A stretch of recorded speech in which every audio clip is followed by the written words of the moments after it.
me out, but I'm still holding. Alright, hello everybody. Harvard Talks Prison here. Today I'm going to talk about a guy I knew in Potosi Correctional Center. Excuse me. And when I first met him, we started working out together. He became my workout partner and everything. And he was from Georgia.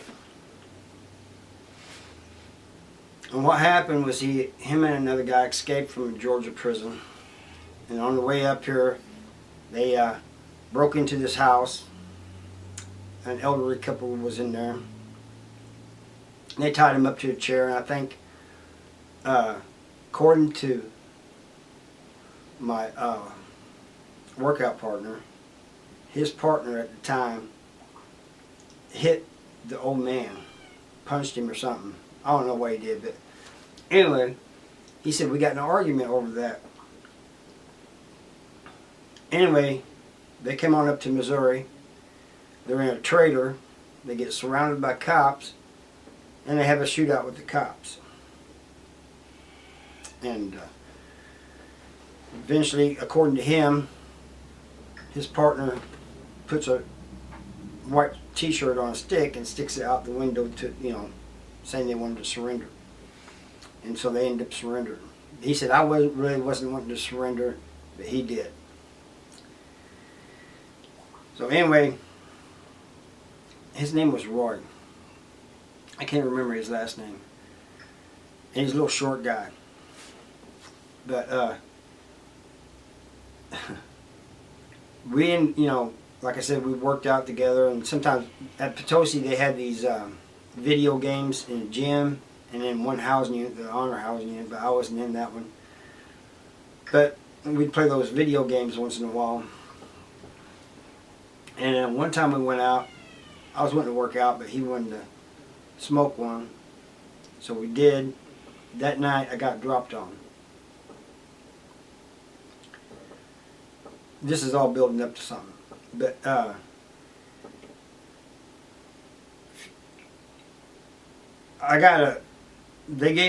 they wrote me up because I couldn't piss for them. But I really couldn't. It wasn't because I didn't want to, which I didn't.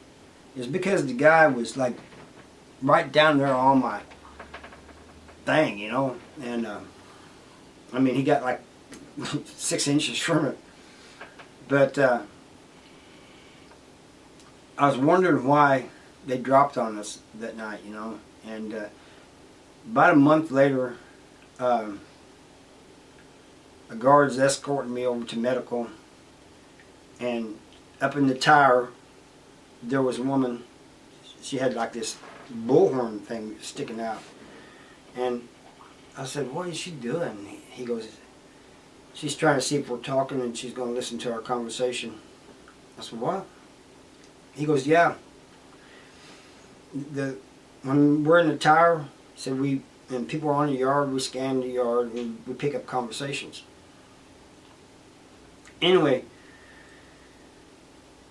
one day this guy came up to me. I hung around with him a lot. I didn't work out with him too much, but he was a good dude. And he goes, your workout partner's a rat. And I said, well, yeah, let's go talk to him. He goes, no. He goes, not yet. He said, just keep hanging around with him, working out with him. He goes, his fall partner is in Jefferson City Correctional Center. And he said, he's sending me paperwork that shows that he snitched.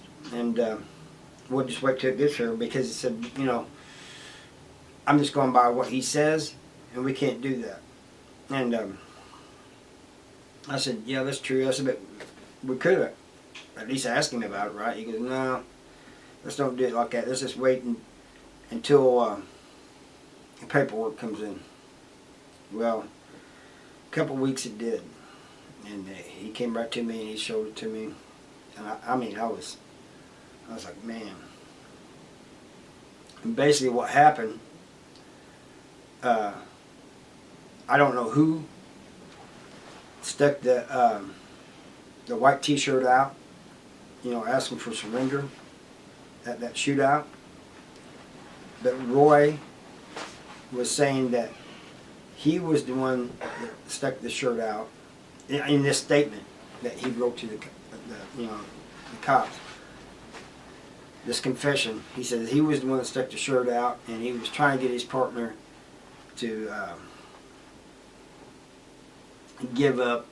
You know, he goes that he kept shooting and all this and that, and basically he put the whole thing on him. Everything from the time they got out of the prison, Georgia prison, to all the way up until they got arrested. He put it all on him, even the escape from the Georgia prison itself. And so we went over to him, and he goes, that statement's not mine, I didn't write that. And so the other dude says, well, let's see something you did write. So he gets all his paperwork out. He has a bunch of it too. And dude says, there's something signed by you. Let's see your handwriting. Better yet, just write something down on a piece of paper. Anyway, it came out that, you know, he'd done all this. You know, he knew he couldn't lie no more. And so, I mean, he was a good dude, but that thing's not going to fly in prison, you know, and so he ended up going to PC. But I could not believe that he was still, I mean, there was evidence right there in his statements and stuff, and I still couldn't believe he was saying it wasn't his, you know, this and that. And he goes, asked me, he said, do you believe me? I said, sorry, I can't believe you, you know. But anyway, he went to PC, and I just want to tell that quick story. Oh, the Georgia authorities came up and asked him about the guy when they beat the guy in the house down there.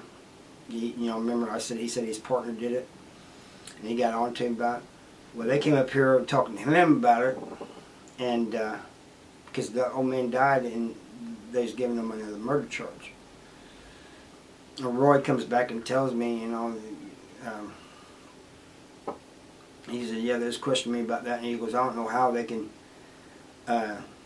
get me when the guy dies a year later, you know, and so they're charging us for murder.